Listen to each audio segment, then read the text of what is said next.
आपसे थोड़ी देर पुराने सिलेबस को लेके डिस्कस करना चाहता हूँ कि यार कैसे रिवाइज करेंगे, क्या हो गया है हमारा। अभी अगर आप बॉटनी जूलॉजी को कंबाइन करके देखोगे तो आपके मेरे हिसाब से 10 से ज़्यादा चैप्टर कंप्लीट हो गए होंगे। टोटल हमारे पास बेटा 38 चैप्टर्स होते हैं, जिसमें काफ़ी सारे छोटे चैप्टर्स भी हैं, पर जो आपके कंप्लीट हुए हैं उसमें लिविंग वर्ल्ड को छोड़ के बाकी के सारे चैप्टर लगभग बड़े थे। ठीक है, अब यहाँ से ध्यान से सुनेंगे बेटा, यहाँ से हम आगे जाएंगे और आपका सिलेबस यहाँ से आगे ले जाएंगे। अब मैं आपसे अगर पूछूं कि यार मुझे सेल रिवाइज करना है, जैसे मैं जानबूझ के आपसे डिस्कस करना चाह रहा था कि इस पॉइंट ऑफ टाइम पर मुझे ये समझ नहीं आता कि रिवाइज कैसे करना है, तो मैं 1 मिनट लूंगा, उस पर आपसे डिस्कस करूंगा। मान लो आज आपका मन करा है सेल रिवाइज करने का, तो सेल चैप्टर कैसे रिवाइज किया जाए। सबसे पहला तरीका, सबसे पहले क्या करो, अपने नोट्स लेकर बैठो और आपके पास नोट्स, मान लो आपने पेन से लिखे हैं तो आपके पास कोई कलर पेंसिल होनी चाहिए। ठीक है, कोई कलर पेंसिल हो या नॉर्मल पेंसिल हो, उस पेंसिल को लेकर बैठा करो। अब क्या करोगे, उसके साथ आप एक रफ कॉपी अपने पास रखो। ठीक है, अब आप क्या कर रहे हो, नोट्स को धीरे धीरे रीड करते हुए आगे बढ़ रहे हो। मतलब आपने एक रीडिंग कर ली एक पेज की, ठीक है, समझ आ गया, फिर दूसरे पेज की एक रीडिंग कर ली, ऐसे आपने 5 पेज पढ़ लिए। 5-6 पेज में आपके 1-2 टॉपिक कंप्लीट हो गए। ठीक है, अब आपने क्या किया, उस 5-7 पेजों को दोबारा रीड किया। ठीक है, और कोशिश की याद करने की। सही है, अब क्या किया आपने, जो उस 5-7 पेजेस में जो इंपॉर्टेंट डाटा था उसको पेंसिल से ऐसे मार्क कर लिया, है ना, पेंसिल से मार्क कर लिया, जो डाटा टाइप की चीजें थी, क्योंकि समझ आने वाली चीजें 2-3 रीडिंग से 4 रीडिंग से समझ आ जाती है, लेकिन याद करने वाली जो चीजें थी उसको ऐसे मार्क किया, पेंसिल से मार्क किया अपने नोट्स में, और अपने रफ रजिस्टर में उसे लिख दिया, मतलब आंख बंद करके, मतलब ऐसे लिख दिया कि हाँ हमें याद हो गया। ऐसे ही करते करते आप पूरा ही चैप्टर आगे चले जाओ। जब आप पूरा चैप्टर ऐसे करके खत्म करोगे तो पूरे ही चैप्टर को रफ में जो मेन डाटा था वो आपने एक बार लिख दिया। ठीक है, तो आपने सबसे पहले क्या किया, अपने नोट्स याद कर लिए।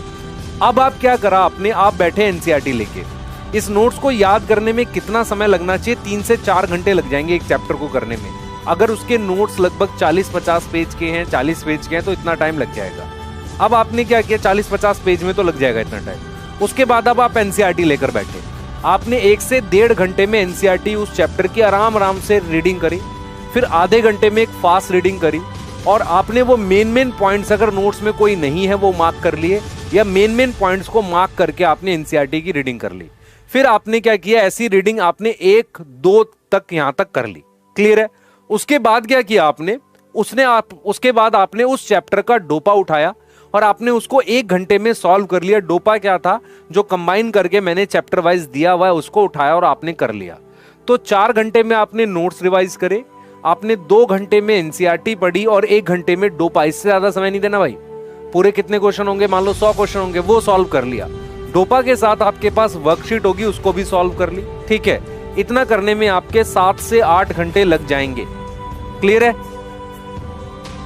इतना करने में आपके लगभग 7 घंटे के आसपास टाइम लग जाएगा।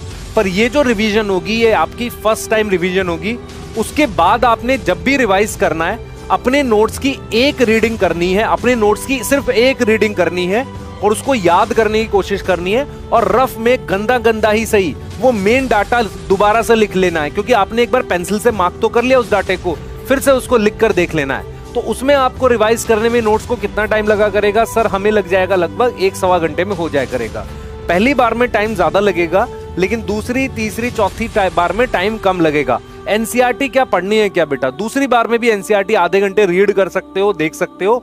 उसके बाद आपको जब बार बार करोगे, एनसीईआरटी की भी लाइनें अपने नोट्स में कहीं लास्ट में जाकर लिख लेना, जो लाइनें आपके नोट्स में ना हो। उसके बाद आप क्या कर सकते हो, उसको एक सिर्फ नोट्स रिवाइज करा करोगे आप, 1-1.5 घंटे में नोट्स रिवाइज हो जाया करेंगे। कि सर नोट्स कौन से यूज करने हैं, मेन नोट्स यूज करने हैं कि आपके शॉर्ट नोट्स यूज करने हैं। मेरा ये मानना है कि आपके जो मेन नोट्स आपने बनाए थे उन्हें यूज करो। शॉर्ट नोट्स क्या होता है बेटा, शॉर्ट नोट्स कहाँ ज्यादा हेल्प करेंगे, जब आपके मेन नोट्स आपको अच्छे से याद हो जाएंगे ना, तो शॉर्ट नोट्स बस देखने भर से 10-15 मिनट में जल्दी रिवाइज करने के लिए होते हैं। तो शॉर्ट नोट्स हेल्प करते हैं लास्ट में, उसको लिख कर रिवाइज करना है। लेकिन मेन नोट्स जो होते हैं उसमें लाइनें होती हैं, तो जब आप वो लाइनें बार बार पढ़ोगे ना और आंख बंद करोगे, वो पेज दिखा करेगा। एग्जाम तक आपने अपने मेन नोट्स कम से कम 10 से 15 बार रिवाइज किए होने चाहिए। मैं बार बार बोल रहा हूं, कम से कम 10 से 15 बार। पहली बार में 4.5-5 घंटे तक लग सकते हैं, उसके बाद उसमें 1.5-2 घंटा लगा करेगा। और जब आप एग्जाम के पास पहुंच जाओगे, एग्जाम के पास मतलब नीट आने वाला होगा, तब आप क्या करोगे, 15 मिनट में पूरे चैप्टर के नोट्स पेज पलट के भी रिवाइज कर पाओगे। और कोई चीज भूल रहे होगे तो जल्दी जल्दी उसे स्क्रिबल कर लेना, स्क्रिबल मतलब गंदी राइटिंग में लिख लेना। क्लियर है? होगा सर टाइम कैसे निकालें, करंट सिलेबस के साथ टाइम कैसे निकालेगा? मुझे एक चीज बता, करंट सिलेबस जो है तेरा चल रहा है, उसका काम भी करना है, तो आज तूने क्या किया, सिर्फ नोट्स रिवाइज करे किसी तरीके से, 2 घंटे निकाल के आधे नोट्स रिवाइज कर लिए, आधे कल कर ले बेटा। और कोई तरीका नहीं ना तेरे पास, तेरे को कहीं ना कहीं रिवीजन का टाइम निकालना पड़ेगा थोड़ा थोड़ा। ये चीज समझ में, अगर अभी भी आपको फील होता है कि नहीं हमारा बैकलॉग होता है, तो फिर बेटा प्रॉब्लम की बात है। बैकलॉग अभी भी अगर हो रहा है, देखो जिन्होंने लेट ज्वाइन किया उनका अगर बैकलॉग है तो समझ में आ रहा है, लेकिन अगर आपका बैकलॉग करंट पढ़ते हुए हो गया है तो फिर बहुत खतरनाक सिचुएशन है बेटा। आपको उस बैकलॉग को खत्म करने का प्लान लाना पड़ेगा। प्लान क्या है? करंट चलाते रहो, पहले बैकलॉग खत्म करो। रिवीजन तो आप तब कर पाओगे ना जब बैकलॉग क्लियर करोगे। तो आप खुद बताओ जरा, इतना टाइम नहीं मिलेगा, अगर आप टाइम नहीं निकालोगे तो एग्जाम तो अपने टाइम पर ही होगा ना, तो कैसे कर पाओगे यार? सोचो, नहीं होगा ना सिलेक्शन। टाइम तो आपको मैनेज करना पड़ेगा, कहीं ना कहीं आपको खुद को मोटिवेट रखना है कि यार टाइम निकालना पड़ेगा। बहुत सारी छोटी छोटी वेस्टेज होती है, आप फोन खोल के उसमें टाइम वेस्ट कर देते हो बहुत सारा। जैसे सर आज आपने हमारा कर दिया, नहीं बेटा मैं सिर्फ आपको ये गाइड कर रहा हूँ कि हम लोग अब नवंबर में आ गए हैं, हम 11th का सिलेबस फिनिश करेंगे, मान के चलो 15 दिसंबर के आसपास, लगभग 10-15 दिसंबर या हो सकता थोड़ा आगे जाए, उसके अराउंड भी फिनिश करेंगे, फिर हम लोग आपको 12th करा रहे होंगे। तो टाइम निकालना पड़ेगा, टाइम नहीं मिलता है ये मैं मानता हूँ, आपको मैनेज करना है। प्लीज मेहनत करो और अपने छोटे छोटे चीजों में से टाइम बचाने की कोशिश किया करो।